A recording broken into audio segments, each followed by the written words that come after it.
नमस्कार मित्रांनो, मी तुमचा YouTuber Vikrant VP blogs Baramati चॅनलमध्ये तुमचं स्वागत आहे। आज आहे सोमवार आणि श्रावण महिन्यातला हा शेवटचा सोमवार आहे। सोमेश्वर या ठिकाणी आल्यानंतर करंजी या गावामध्ये खूप मोठी यात्रा भरते।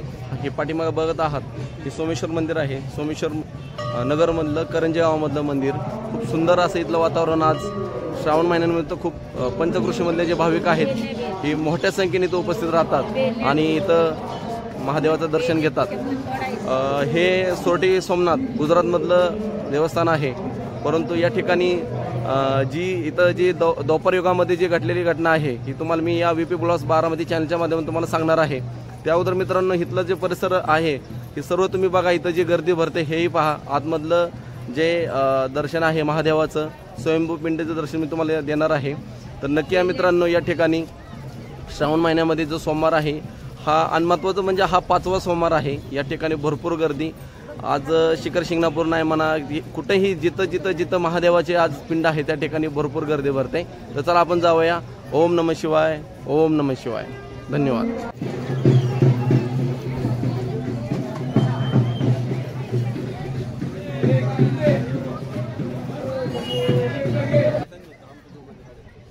तर मित्रांनो, मी जसं तुम्हाला सांगितल्याप्रमाणे द्वापर युगामध्ये जी घडलेली ही दंतकथा आहे ही मी तुम्हाला सांगणार आहे। नक्की काय आहे महात्म्य हे नक्की सगळ्यांनी ऐका आणि नक्की सर्व फॅमिलीना घेऊन तुम्ही सोमेश्वरला, जी सोरटी सोमनाथ हे सोमेश्वर हे प्रसिद्ध आहे करंजी या गावला, या ठिकाणी दर्शन घ्यायला या। करंजी गाव हे बारामती तालुक्यातील एक छोटंसं गाव आहे। हे मंदिर बारामती तालुक्यातल्या सोमेश्वर नगर साखर कारखान्यापासून अवघी 3 किलोमीटर अंतरावरती आहे। तर श्री सोमेश्वराचे ऐतिहासिक महात्म्य हे पुढील प्रमाणे तुम्ही सगळ्यांनी ऐकून घ्या।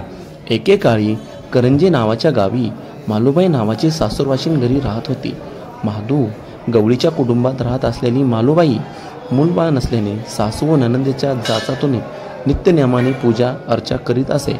एके दिवशी दारात आलेल्या साधूने तिला शिवोपासनेचा मंत्र दिला। त्यानंतर दिवसभराच्या कामातून वेळ नसल्याने ती रात्री 12 नंतर वालुकामय लिंग बनवून महादेवाची पूजा करू लागली। 12 वर्षानंतर शंकर भगवान तिला प्रसन्न झाले व तू सौराष्ट्रात येऊन पूजा कर असे तिला स्वप्नात सांगितले। मात्र मी संसारी स्त्री, मला ते शक्य होणार नाही असे सांगितल्याने सौराष्ट्रातील महादेवाने तिला मध्यरात्री सौराष्ट्रात येण्यास विमान पाठवले। दररोज मध्यरात्री ती सौराष्ट्रात जाऊन पूजा करून परत येऊ लागली। मात्र एके दिवशी तिच्या पतीला तिला संशय आला। त्याने तिचा पाठलाग केला व विमानाला पकडून ती कुठे जाते हे पाहण्यासाठी तो सौराष्ट्रात गेला। तिच्यासाठी मंदिराचे दरवाजे उघडले। गावात महादू गायब झाल्याची चर्चा सुरू झाली व मालूनेच तिला गायब केले असा हा बिचाऱ्यावर घेतला गेला। मग महादेवाने तिच्या स्वप्नात जाऊन तू सौराष्ट्रात येण्याची काही गरज नाही, मी तुला सर्परूपाने गायीच्या कासेला पिताने दिसेल, त्यावेळी तू माझे दर्शन कर असे सांगितले। मात्र हे स्वप्न विसरले। मात्र खोमणे आडनावाच्या गुरख्याला सर्प दिसला व त्याने कोराडीचा गाव घातला। मालूच्या हे लक्षात आलं। तिने महादेवाची माफी मागितली। त्यानंतर महादेवाने बिल्लिंग रूपात प्रकट होईल असे स्वप्नात सांगितले। इकडे महादू गवळी परत न आल्याने मालूला जाळण्याची तयारी झाली। मात्र तिने आपले स्वप्न सांगून अखेरची इच्छा म्हणून त्या ठिकाणी खोदण्यास सुरुवात केली। तर तिथे पाण्याची धार लागली व वालुकामय लिंगही सापडले। दरम्यान महादू गवळी पण परत आला व ती सौराष्ट्रात पूजा करण्यास गेली होती याची प्रचिती झाली। मालू त्याच ठिकाणी गुप्त झाली, म्हणून मंदिरात जाताना प्रथम मालूबाईचे दर्शन घेतले जाते। तसेच जिथे पाण्याची धार निघाली ती विहीर तीर्थाची विहीर म्हणून समजली जाते। आजही तिथे खरे खोटेची शपथ घेतली जाते व खोटं बोलणाऱ्याला चानशी दिला जातो। दर श्रावणात 3ऱ्या सोमवारी निघणाऱ्या पालखीमध्ये कोराडीचा वार करणाऱ्या खोमण्याला पहिले सोमनाथ दर्शन दिलं जातं, म्हणून खोमणे आडनावाच्या गुरख्याला दर्शनाचा मान पहिला दिला जातो। तर महाशिवरात्रीला व श्रावण महिन्यात तिथे मोठी यात्रा भरते। श्रावण महिन्यात तिथं सर्परूपी महादेव भाविकांना दर्शन देतात। इथलं मंदिर इतर मंदिरासारखं साधे दिसलं असलं तरी स्वतःचे वैशिष्ट्य जपून आहे मित्रांनो. श्रावण महिना व इतरांसारखाच इथेही महत्त्वाचा. प्रत्येक सोमवारी मंदिरात मोठी यात्रा भरते. बेल, सुगंधी फुलं, हार, नारळ याची रेलचेल चालत असते. मंदिरात प्रवेश केल्यानंतर मात्र आपण क्षणभर दचकतो, कारण पिंडीऐवजी तिथे एक जिवंत नागराज आरामात पडलेले दिसतात आणि सर्वांची पूजा आनंदाने स्वीकारत असतात. या नागाला स्थानिक लोक स्वारी येणं असं म्हणतात. सौराष्ट्रातल्या सोरटी सोमनाथ इथून प्रत्यक्ष महादेवच नागाच्या रूपात इथे येतो असं मानलं जातं.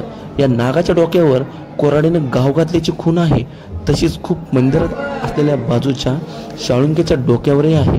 या नागाचे आणखीन एक वैशिष्ट्य सांगितलं जातं मित्रांनो, ते म्हणजे प्रत्येक वेळी नागाचा रंग, आकार, अवतरण्याची वेळ ही वेगवेगळी असते. या साऱ्यांवरून ज्येष्ठ मंडळी अनुभवाने हवामान, पाऊस, रोगराई व शेती उत्पन्नाबाबतचे अंदाज बांधले जातात. या नागाच्या रंगावरनं ते वर्ष कसे असेल याबाबतची चर्चाही मंदिर परिसरात नेहमीच दडून दिसते. दिवसभर या मंदिरात नाग चालते. यानंतर गावातूनच वाप्याची आळी म्हणून प्रसिद्ध असलेल्या मंदिरात तिला सोडून देतात. दर श्रावण सोमवारी नाग आल्यामुळे भाविकांना प्रत्यक्ष शंकराचं दर्शन होतं. करंजे गावला कसं यायचं मित्रांनो, तर बारामती हे रेल्वे स्थानक करंजे अगदी जवळच रेल्वे स्थानक आहे. बारामती जवळचे कटपळ रेल्वे स्थानक हे करंजे गावला जवळचे आहे. तर रस्त्याने तुम्ही मीरा, मोरगाव, मुर्टी आणि बारामती या ठिकाणी करंजे गावला तुम्ही येऊ शकता. तर मित्रांनो नक्की या तुम्ही या ठिकाणी सोमेश्वर करंजे गाव या ठिकाणी सोमेश्वर मंदिर. आणि तुम्ही बघत आहात आत्ता सध्या खूप श्रावण महिन्यामध्ये जो शेवटचा सोमवार आहे तिथं भाविकांनी भरपूर गर्दी केली आहे. ही दोपर युगातली गोष्ट आहे मित्रांनो, ही खरी घडलेली आहे. तुम्ही इथं आल्यानंतर तुम्हाला सर्व गोष्टी इथं समजतील. तुम्ही नक्की दर्शनाचा तुम्हाला मान मिळेल. हर हर महादेव. ओम नमः शिवाय. ओम नमः शिवाय. श्री क्षेत्र सोमेश्वर महाराज की जय. श्री क्षेत्र सोमेश्वर महाराज की जय. ओम नमः शिवाय. ओम नमः शिवाय. धन्यवाद.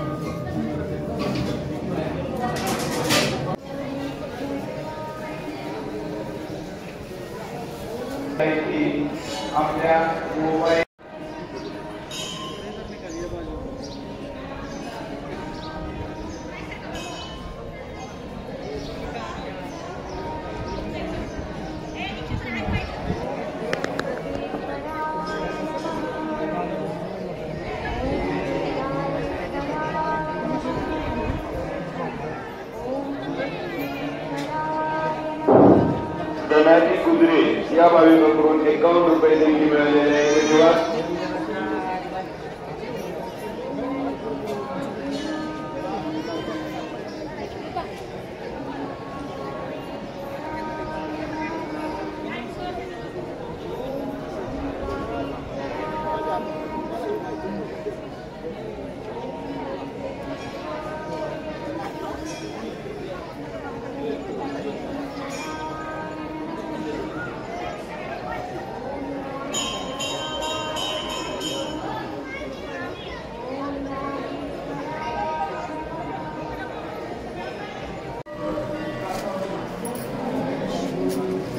वाजता गेलाय.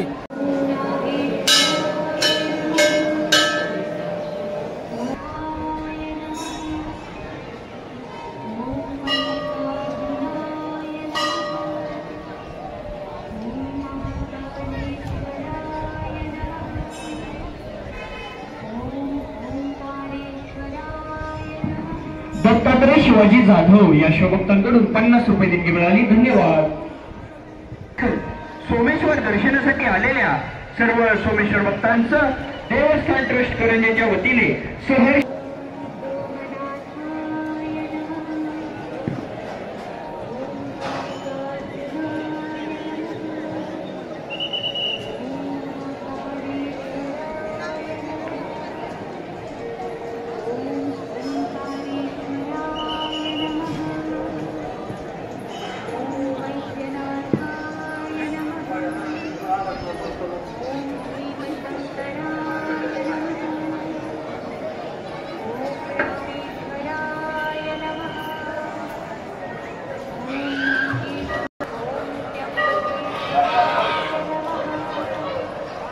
चोरमले 50 रुपये देणगी मिळाली. धन्यवाद. गणेश बोरी लोणंद 111 रुपये देणगी मिळाली. धन्यवाद. रचना जावे यशवंतकडून 100 रुपये देणगी मिळाली. धन्यवाद. 51 रुपये देणगी मिळाली. धन्यवाद. युवराज काळेभोसले यशवंतकडून 51 रुपये देणगी मिळाली. धन्यवाद.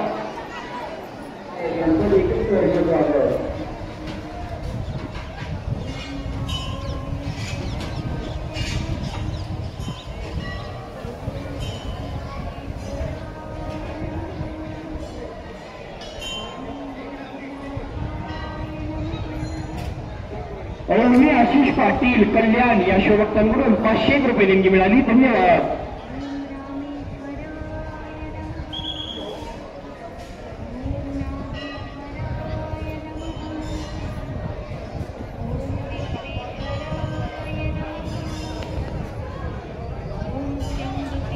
बिल्लू राठोड 500 रुपये देणगी मिळाली. धन्यवाद.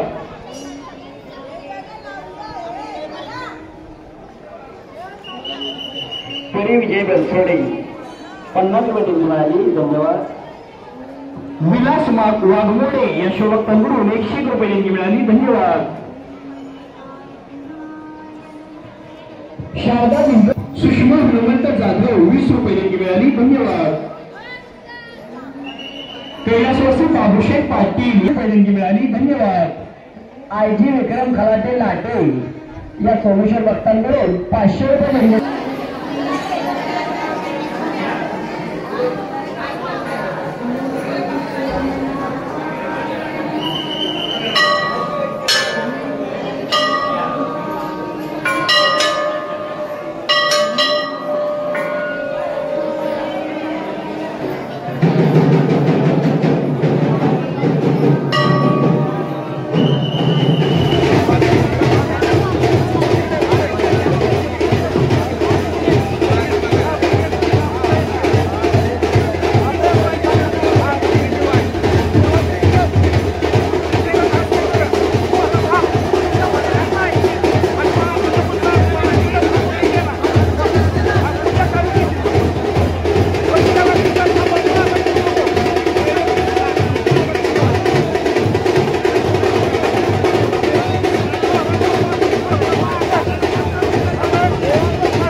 बस खाली खाली बस खाली बस करायची अजून खाली बसा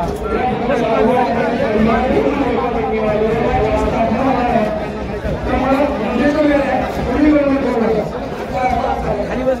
खाली बस करायची अजून तसं नसतं तुम्ही कुठे खाली बसायला तुम्हाला काय मोठी ऐकून बसला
इकडे या तुम्ही इकडे खाली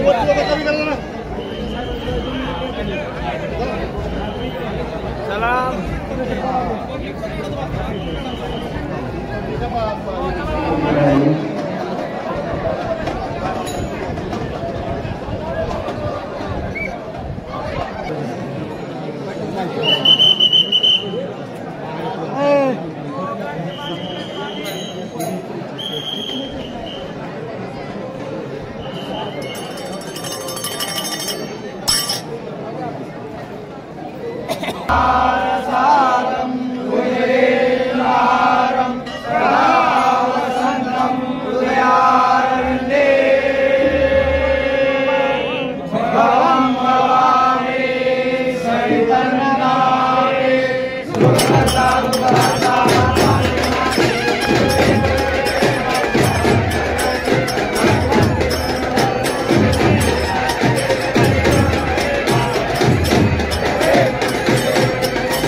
उठा उठा उठा उठा उठा उठा उठा असं उठा उठा उठा लागले नाही ना मावशी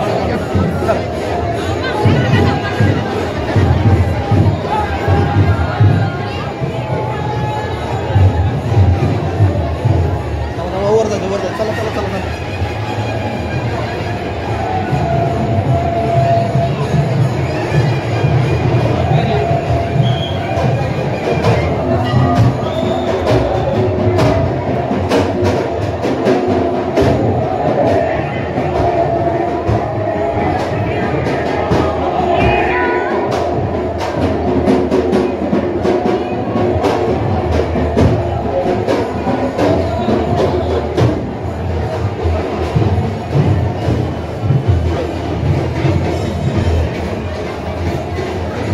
चला इकडून चाला इकडून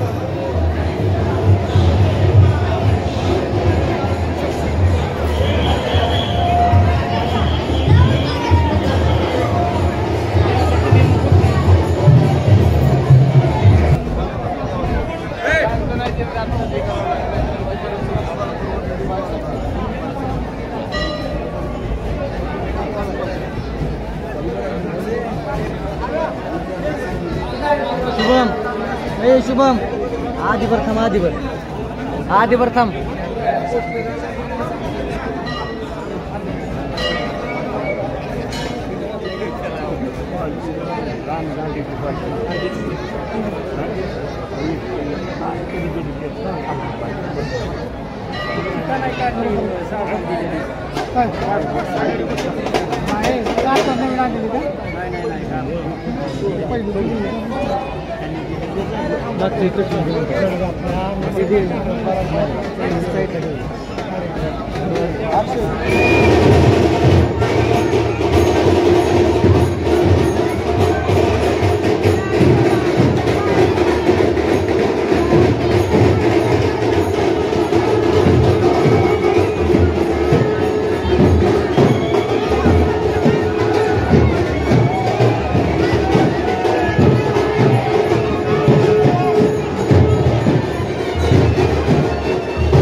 पुढे चला